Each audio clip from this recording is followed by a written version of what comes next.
The evolution of the Indian shopper continues to be rapid and exciting. For instance, over the last year, the growing sophistication of India's modern trade shopper has opened up interesting opportunities for retailers and manufacturers. The growing popularity of modern trade can be seen by the growth for branded FMCG products within this format. A new set of consumers who were not exposed to modern trade is getting inducted in the modern trade shopping environment. I think that itself brings in a lot of change. Another aspect which is very important is that the large stores, more large stores are opening, which we call the hypermarkets. And if you see a typical consumer, as long as all their needs are getting met under one store, so whether it is food or apparel or fashion or general merchandise or be it any other category, as long as you can make all your purchase under one trip, I think that matters a lot. That is something which modern trade is driving. If brands are to make the most of this opportunity, however, it is important to understand the underlying drivers for this growth. And we see 4 key drivers that will continue to shape 2012. Specifically, these are the savvier Indian shopper, key categories, private labels, and most importantly, manufacturer and retailer relationships. Let's talk about the growing breed of savvier Indian shoppers.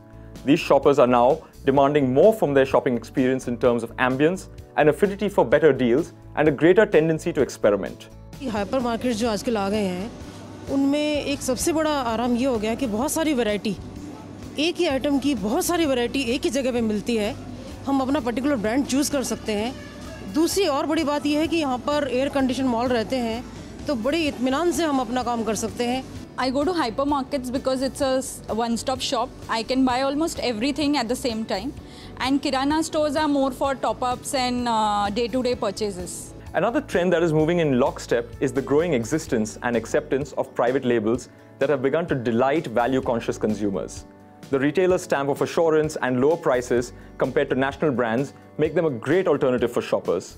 On private label, I must add, see, we believe India is very under-branded and very under-penetrated. As I just gave an example, there are many categories. If I say Chinese noodles, there are only two brands in India.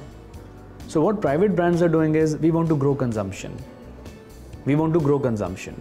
We want to partner with other brands. We don't see it so much as competing with them, but we want to partner in categories and grow the category in itself. The most important trend, however, is the growing realization that manufacturers and modern format retailers need to work together to serve this shopper better. Increasingly, the supplier-retailer relationships that are stronger and more collaborative appear to be gaining greater ground faster.